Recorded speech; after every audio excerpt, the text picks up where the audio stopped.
नमस्कार दोस्तों, स्वागत है आपका मेरे चैनल भक्ति की शक्ति में।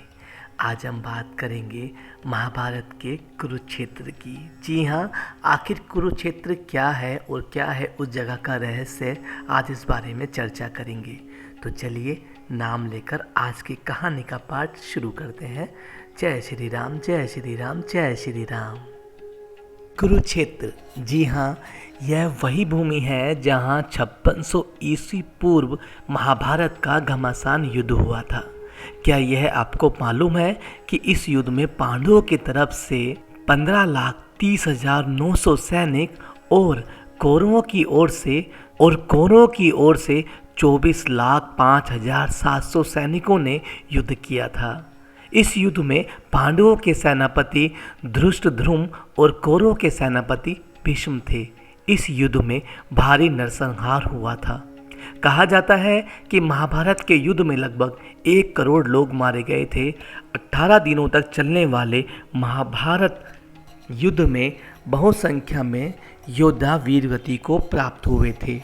आपको यह जानकर आश्चर्य होगा कि इस युद्ध में जीवित बचने वाले योद्धाओं की संख्या इतनी कम थी कि जिनकी गिनती उंगलियों पर की जा सकती है। महाभारत के युद्ध में जिंदा बचने वालों में पांडव पक्ष में श्री कृष्ण, अर्जुन, भीम, युधिष्ठिर, नकुल, सहदेव, सात्विक और युधिष्ठिर थे, जबकि कौरवों की सेना में केवल 3 योद्धा जीवित बचे थे, जिसमें अश्वत्थामा, कृपाचार्य और कीर्तिवर्मा थे।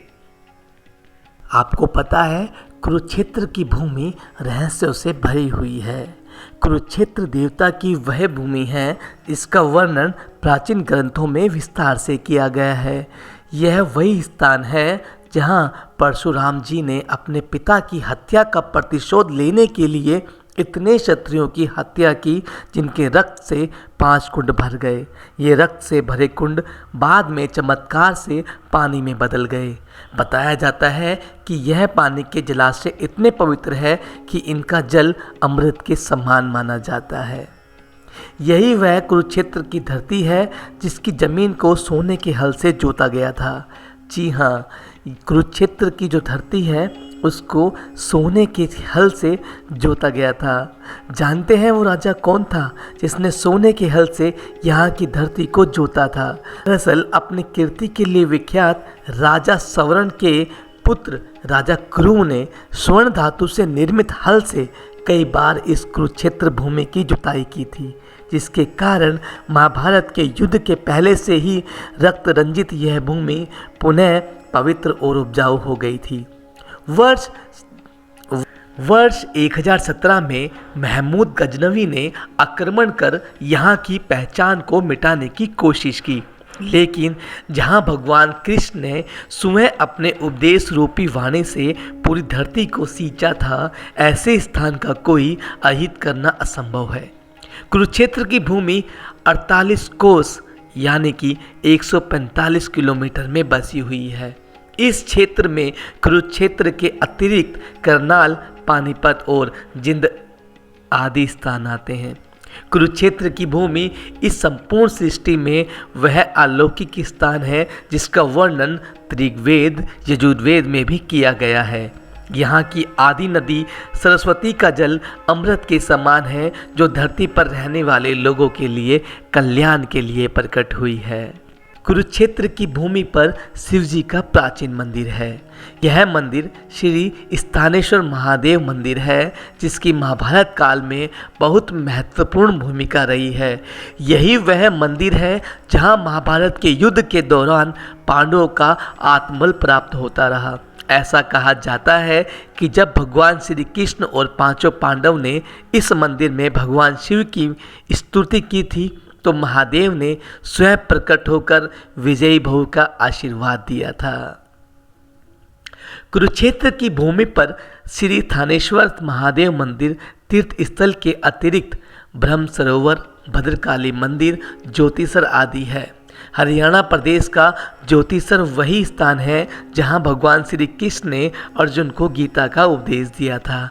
आज भी पर्यटकों की भीड़ इस स्थान पर देखने को बनती है। ज्योतिषर स्थान आज भी अद्भुत शक्तियाँ समेटे हुए है। आज भी लोग इस जगह पर आकर अपने जीवन को धन्य मानते हैं। ऐसा लगता है कि आपने ज्योतिसर पहुंचकर संपूर्ण ब्राह्मण के तीर्थों का लाभ प्राप्त कर लिया हो।